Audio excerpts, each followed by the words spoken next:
100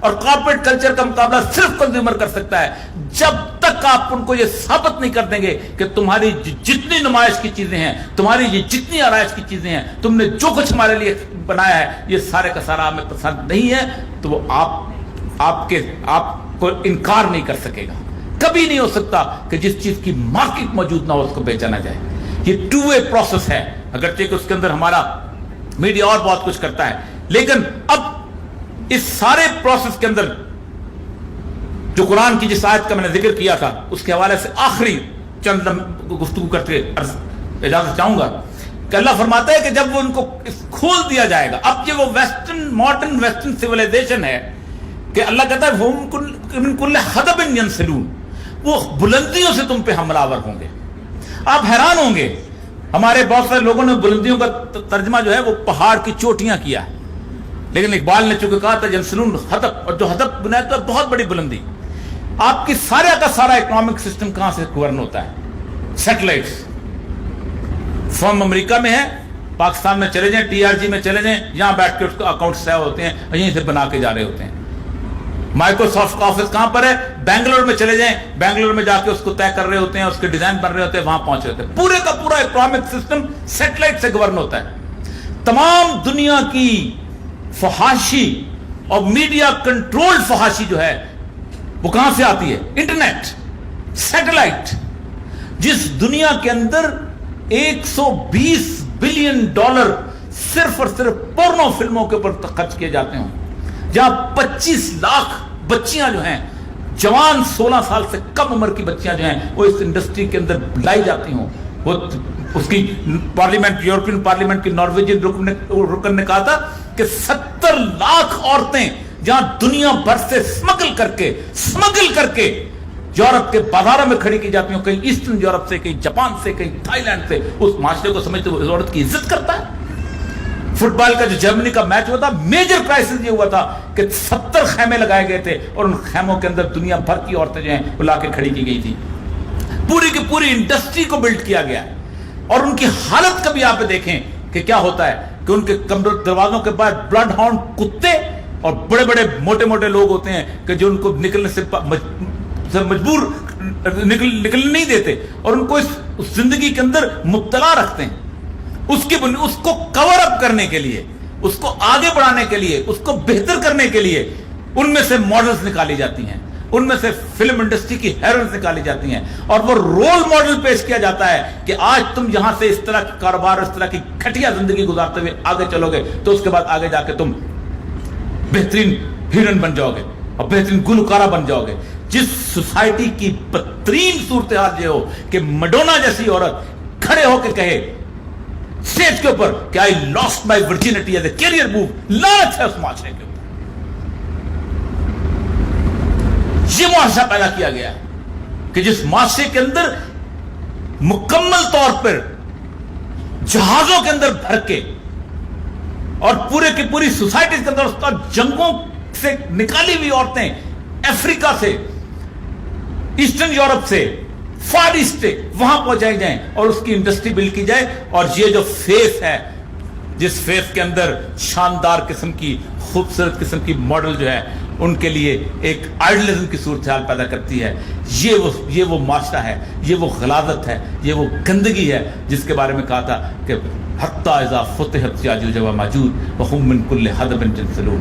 یہ یاجوج اور ماجوج کا جو سسٹم ہے, یہ جو ماڈرن ویسٹرن سویلائزیشن ہے, جب تک ہم ان کی ٹرمینالوجی سے باہر نکل کے سوچنا نہیں شروع کریں گے, ہم اس وقت تک کبھی بھی اب آگے نہیں بڑھ سکتے.